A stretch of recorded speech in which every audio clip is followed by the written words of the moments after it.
Y por supuesto al Universal, que es mi casa editorial, instituciones que han logrado o que han permitido que este foro tenga lugar. Saludo con muchísimo cariño también y respeto al ingeniero Cuauhtémoc Cárdenas. Muchas gracias.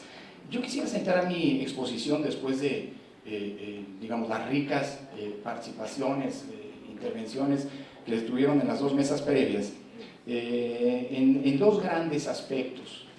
Primero, que tiene que ver con la ciberseguridad y las elecciones, atendiendo aquí la diferencia que hacía el doctor Banhart, en el sentido que no todo de lo que se ha hablado aquí es ciberseguridad.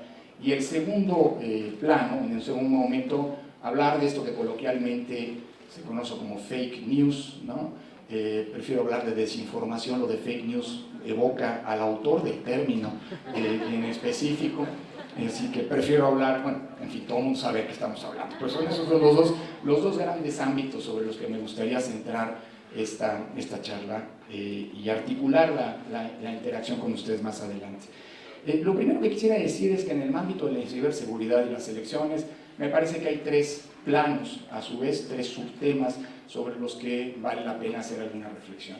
El primero es el que tiene que ver con las telecomunicaciones, es decir, con la infraestructura informática de interacción sobre la que se sustenta el funcionamiento de una institución compleja, pero además de carácter nacional, como el INE. Nosotros, deben recordar, tenemos por mandato de ley una estructura desconcentrada permanente. El INE funciona, sí, con una, digamos, estructura central, pero tiene el mandato legal de contar con una oficina en cada uno de los 32 estados y con una oficina de carácter permanente en cada uno de los 300 distritos electorales. Esta estructura es una estructura, insisto, que no se construye de cara a las elecciones, sino que funciona todo el tiempo, y la que coordina y permite, digamos, el despliegue de funciones que no son solo electorales, sino que son funciones cotidianas, como por ejemplo la expedición a través de depende del momento, pero al menos 600 oficinas, o ahora durante el proceso electoral es prácticamente 1000 módulos de atención ciudadana en donde se expide la credencial para votar, que como ustedes saben, no obvio, mayor explicación, pues es nuestro mecanismo fundamental de identidad en el país. En el segundo plano, un segundo aspecto sobre el que vale la pena reflexionar, es el que tiene que ver con la salvaguarda y la gestión de las bases de datos que administra y resguarda el propio Instituto Nacional Electoral. Y en un tercer plano, vale la pena hablar de cara a la elección, en el despliegue tecnológico muy abundante, muy grande, que hoy está en curso y que tiene que ver con la creación y la operación de una serie de sistemas de información de los que depende en buena medida la buena conducción del proceso electoral. Entonces, permítanme sobre este mapa articular una serie de reflexiones. En primer lugar, quisiera hacer una declaración de principio. En materia de ciberseguridad, en estos tres ámbitos, el Instituto Nacional Electoral no es una institución improvisada. Es una institución que tiene una larga historia y en donde la administración, gestión y uso de sistemas informáticos pues ha acompañado prácticamente su vida. Los 28 años desde que se creó el IFE y ahora evolucionado el INE han sido años en los cuales el tema de los sistemas de información ha estado siempre presente y ha tenido una paulatina y constante evolución. Tenemos una larga experiencia que nos viene, digámoslo así, heredada bajo la premisa de inocular una experiencia traumática que, por cierto, constituye un parteaguas en la vida de nuestro sistema político y de nuestro sistema electoral, que es justamente la experiencia de 1988. 1988 se caracteriza y queda todavía en el imaginario colectivo como el proceso electoral marcado por la caída del sistema, que en estricto sistema no es que se haya caído un sistema informático. Eso de que se cayó el sistema, en realidad es que se cayó, pero no con Y, no es que se cayeron las computadoras, fallaron las computadoras, simplemente se cayó con doble L. Decidieron callar el sistema. Las computadoras funcionaban, las computadoras que agregaban la información siguieron funcionando, lo que fue una determinación política argumentada en su momento para no generar mala información, porque estaban llegando primero los resultados de la Ciudad de México y que podían generar una mala impresión respecto del flujo de los resultados, se decidió suspender la difusión pública de dichos resultados hasta que hubiera, comillas, una tendencia consolidada en los mismos que no generara desinformación.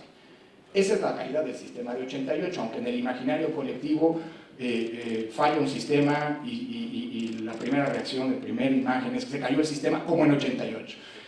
Sin embargo, 88 pues es insisto, un punto de partida que explica no solamente el surgimiento y evolución posterior de la autoridad de la institucionalidad electoral, sino que también constituye una especie de bestia negra en términos informáticos que ha acompañado la vida de la autoridad electoral y que ha llevado a que todos los sistemas, los que primero pocos, ahora muchísimos, intensivos, con los que opera un proceso electoral y la cotidianidad de una institución como el INE haya estado presente y haya constituido una de las áreas más importantes del propio Instituto Nacional Electoral. Aquí está el ingeniero Jorge Torres, por cierto, a quien saludo, que es el responsable de la unidad de informática, el ingeniero Yuri González, que es el responsable de seguridad. Nos quisimos venir aquí como la plana mayor del instituto en estas materias para retroalimentarnos de cara al desafío que tenemos con ello. Por cierto, también quiero aprovechar para saludar a la doctora Rosa María Miglón Lince y al doctor Pablo Corona, que son miembros del comité técnico, no solamente universitarios distinguidos, sino miembros del comité técnico del programa de resultados electorales preliminares, que probablemente de los 35 sistemas que están operando, que se han construido para gestionar el proceso electoral, es probablemente el de mayor relevancia política, porque es el que permite, digamos, desde la noche misma de la elección y durante 24 horas a cualquier persona en el mundo tener un acceso en tiempo real a la información de los resultados de la casilla que va recibiendo el propio instituto conforme las mismas cierran y las y los ciudadanos asientan los resultados de los votos que contaron en las mismas. Por cierto, las casillas, permítanme una nota, hay prensa, así que déjenme también poner la nota que tengo que poner. El proceso electoral va bien y uno de los grandes, digamos, apuestas que surgen de 88 fue precisamente la ciudadanización de las mesas de casilla, es decir, de los espacios en donde se cuentan, esto es importante para el tema que nos ocupa hoy, manualmente todos y cada uno de los votos. Y la mejor garantía de que los votos se cuentan y se cuentan bien no es que el INE los cuente, sino que la cuentan las y los ciudadanos, que por cierto, hoy nadie sabe quiénes son. Déjenme una pequeña regresión y contar telegráficamente una anécdota de cuando tuve el privilegio de ser observador electoral hace casi 3 años en el Brexit en Gran Bretaña. ¿Usted sabe quiénes cuentan los votos en toda elección en Gran Bretaña? Funcionarios públicos.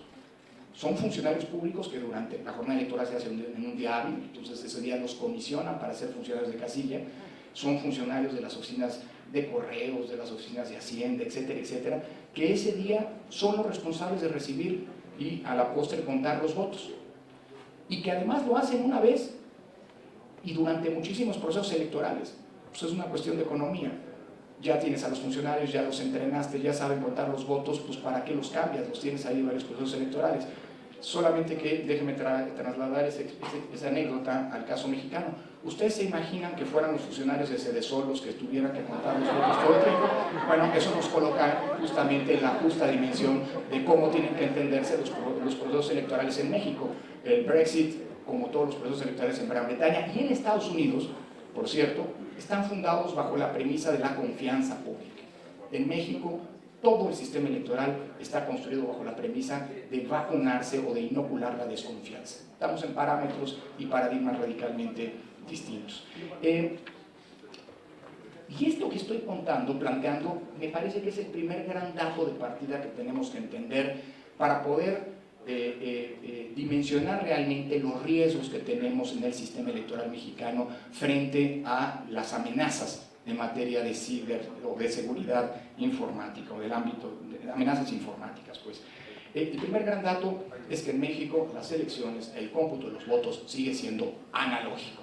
Los votos se cuentan a mano, las actas se llenan a mano, la agregación de los votos se realiza mediante computadora, sí, pero que no lo hacen de manera automática, sino que implican la agregación, pues más como calculadoras, sino como computadoras. Claro que hay sistemas que permiten facilitar esta operación, pero el día de los cómputos distritales, es decir, 3 días después, lo que se hace es sumar los resultados asentados en actas físicas, no en actas digitalizadas, en actas físicas, y al final, pues ya, digamos, y esa suma implica o tiene todavía hoy un enorme factor humano. Esto no quiere decir que el sistema electoral en México no esté exento de amenazas en materia de informática, por el contrario. Si bien es cierto que las elecciones en México son analógicas, también es cierto que, como mencionaba hace un momento, la apuesta en los últimos 30 años por un uso intensivo de tecnología ha sido enorme. Y hoy estamos ante las elecciones en donde tendremos un uso de herramientas tecnológicas e informáticas inédito.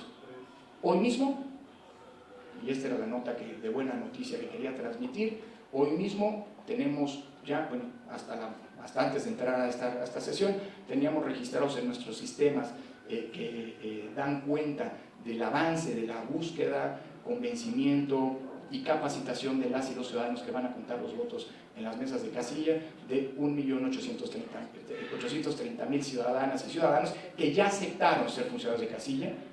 Insisto, hoy no se sabe todavía quién va a administrar las casillas, y eso tiene una razón de ser: evitar que pueda haber un contacto indebido de los actores políticos de manera previa y, por lo tanto, influenciar indebidamente su función de contar con toda objetividad los votos.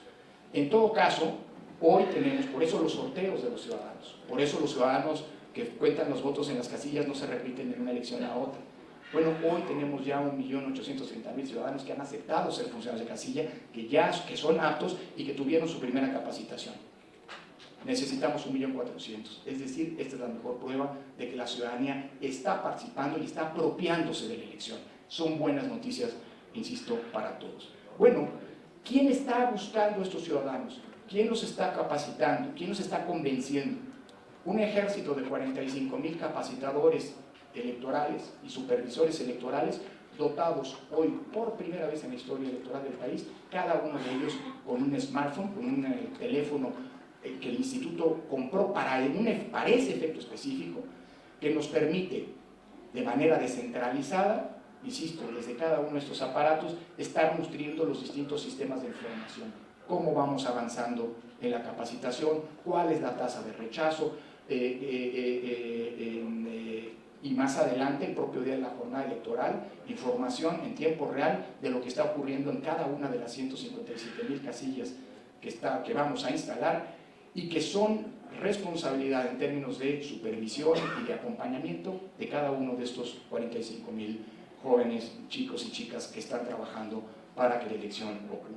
Es decir, vamos a tener por primera vez, sobre esto vuelvo más adelante, 45.000 puntos de información en el campo, retroalimentando a la autoridad electoral e informando a la ciudadanía de lo que está ocurriendo a lo largo y ancho del país el día de la jornada electoral. Pero sobre esto vuelvo un momento más adelante. Déjenme articular o hacer unas breves reflexiones respecto de los 3 subtemas que ya anticipaba en materia de ciberseguridad. Telecomunicaciones. Todas las oficinas del Instituto Nacional Electoral tienen que estar conectadas en tiempo real entre sí para no solamente permitir que la cadena de mando de la operación de un proceso tan delicado como una elección de estas dimensiones pueda ocurrir, sino además para que el flujo de información ocurra de manera permanente.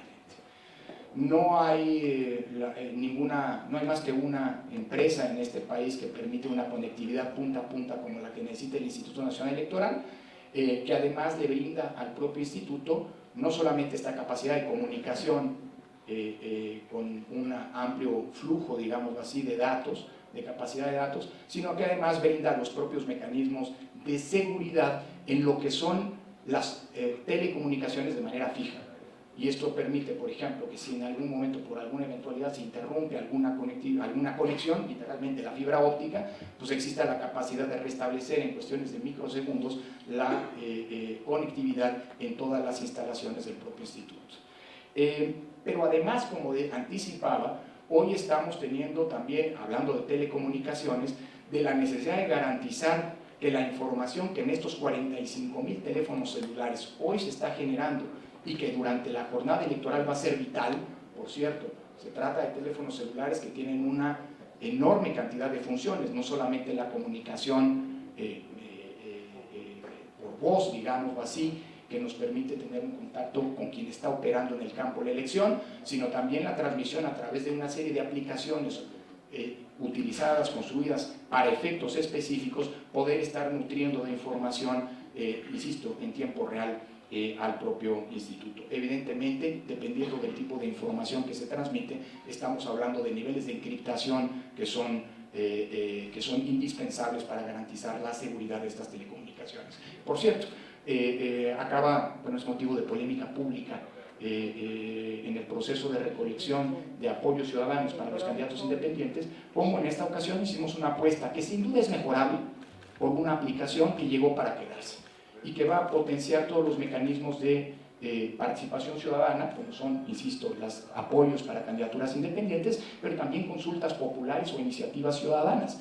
En unas semanas más, Coparmex lanzará una campaña para recopilar apoyos ciudadanos para promover una iniciativa ciudadana, y el mecanismo a través del cual va a captar estas adhesiones de las y los ciudadanos es justamente la aplicación con alguna modificación que ya llegó para quedarse, insisto, que tendrá que mejorarse paulatinamente, pero que ya forma parte, digámoslo así, de un esquema que permite resguardar la privacidad de los datos de aquellos ciudadanos que deciden adherir a una causa de distinta índole.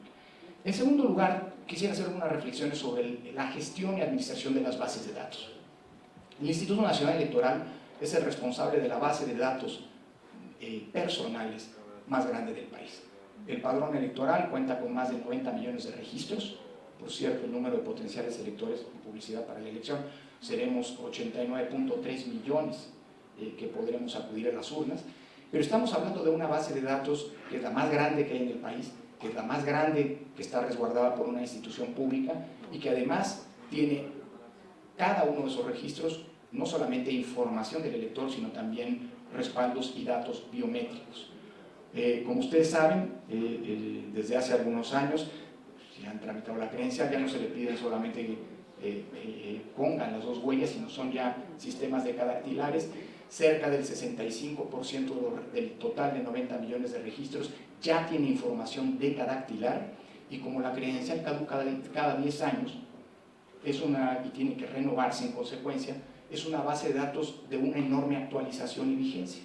Ustedes recordarán probablemente que hace algunos años, cuando se impulsó la iniciativa de una cédula de identidad, se comenzó a hacer una captación de datos biométricos de las y los ciudadanos, no solamente de huellas digitales, sino también del iris. La tecnología del iris es una tecnología mucho más sofisticada y no necesariamente más precisa que la de las huellas dactilares.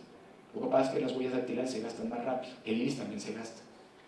Pero la posibilidad de hacer contrastes con pulsos de información en una base de datos tan grande hace que de las huellas dactilares sea una tecnología, sobre todo si se tiene que renovar permanentemente el registro, una tecnología mucho más barata, mucho más accesible e igual de precisa que la que tendríamos que recurrir o la que supone, digámoslo así, la captura del iris. Bueno, perdón que me tenga sobre este punto, lo que quiero decir es que cada uno de nosotros tiene en el Instituto Nacional Electoral un resguardo, un expediente electrónico en donde hay una cantidad de datos que son de una enorme delicadeza, que son justamente los datos personales, incluyendo la información biométrica de todas y cada uno de nosotros, que se ha venido construyendo desde hace 25 años, un poquito más, 26 años, desde 1992, y que hoy constituye la base de datos más grande, pero también la más segura de información de las y los mexicanos. De hecho, esa base de datos no está siendo utilizada solo con una finalidad electoral.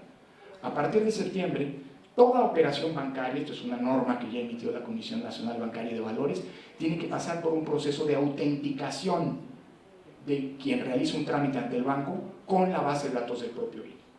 ¿En qué consiste esto? Porque el INE no puede entregar información a menos que haya un mandato judicial.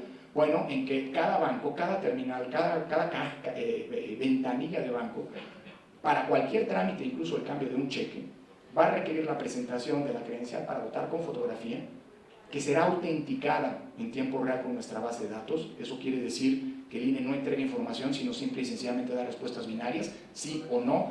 El banco lo que va a hacer es, oye, este nombre coincide con esta clave de lector y con este número de plástico, respuesta sí o no.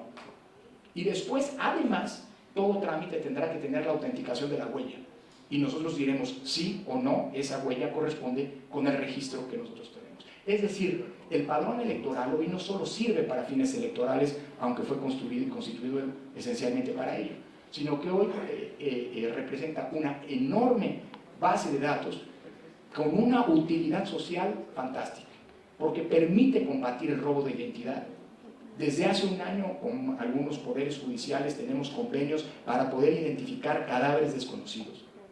En la Ciudad de México, al cabo de un año, hemos logrado identificar más de 800 cadáveres desconocidos gracias a la información que está resguardada en manos del Instituto Nacional Electoral, con lo cual tenemos, pues, digamos, una utilidad social que trasciende lo electoral. ¿Cómo resguardamos esta base de datos? Bueno, esa es la joya de la corona de los sistemas del propio Instituto Nacional Electoral. Sabemos la delicadeza de la información que resguardamos y, por lo tanto, el padrón electoral, la información del padrón electoral está en sistemas, digamos así, cerrados. No fluye la información en Internet. Las conexiones son conexiones dedicadas, exclusivas. No utilizamos el Internet, pues, o la web, pues, para tener comunicaciones. Y aunque ustedes me pueden decir, oiga, pero por ahí hay noticias de padrones filtrados, lo cual es cierto, quiero ser categórico al afirmar esto. Nunca la información del padrón electoral ha sido, las filtraciones que ha habido, han sido responsabilidad del Instituto Nacional Electoral o del Federal Electoral en su momento. Nunca. Todos los casos que se han identificado, todos invariablemente, han sido responsabilidad o bien de partidos políticos o bien de funcionarios públicos que solamente en una ocasión tuvieron acceso a esa base de datos en el año 2002, el caso probablemente lo recuerden, de Choice Point, que era cuando estaba construyéndose la CURP, y que por lo tanto, mediante un convenio, se le proporcionó a la Secretaría de Gobernación, al Registro Nacional de Población, la base de datos, la información de las y los ciudadanos del padrón. Y la fuga de información que hubo no fue responsabilidad del IFE en su momento, sino de una serie de funcionarios que mal utilizaron esa información. ¿Qué hemos hecho para proteger esta información, para que los partidos políticos que tienen por ley un acceso permanente a la base de datos, no, digámoslo así, que no se fugue esa información? Dos medidas recientes, una de las cuales, por cierto, va a aplicar por primera vez en este proceso electoral. Primera medida, entendimos por acceso permanente a la base de datos como eso, como acceso, no como entrega de información. Antes a los partidos políticos se les entregaba a petición, eventualmente en discos o en otros medios informáticos, incluso impreso, información del padrón electoral. Un partido podía llegar y decir, oye, quiero el padrón electoral del día de ayer, el corte de ayer, y se le entregaba. Conforme evolucionó la tecnología, se le pusieron huellas digitales, lo que nos permitió identificar de la información que se llegó a encontrar en Internet a qué partido correspondía y a qué partido se le había entregado y fincar responsabilidades. Pero ahora ya no hacemos eso. Construimos centros de cómputo muy sofisticados en donde los partidos políticos pueden consultar todos los registros del padrón electoral, se pueden meter, como se dice, hasta la cocina, pero lo tienen que hacer in situ, no se pueden llevar información. Son computadoras ciegas, es decir, no tienen acceso a Internet, no tienen USBs, no tienen discos, no hay impresoras, no se permite la entrada con celulares para poder fotografiar pantallazos, de modo tal que los partidos tienen garantizado su, digamos así, acceso para cumplir con sus funciones de vigilancia y auditoría, pero no pueden extraer información. Y cosa que también ocurría, ustedes saben que por ley, durante las elecciones a los partidos políticos se les entrega una copia del listado nominal, los famosos cuadernillos, para que sus representantes en las casillas puedan cumplir con esta función de auditoría y vigilancia, de que quien vota efectivamente es quien tiene derecho a votar y no alguien más. Bueno, a los cuadernillos que se le daban a los partidos políticos en el pasado, se les incluía toda la información que podía permitir eventualmente suplantar la identidad. El nombre del elector, su domicilio, su clave de elector, la CURP e incluso la geolocalización electoral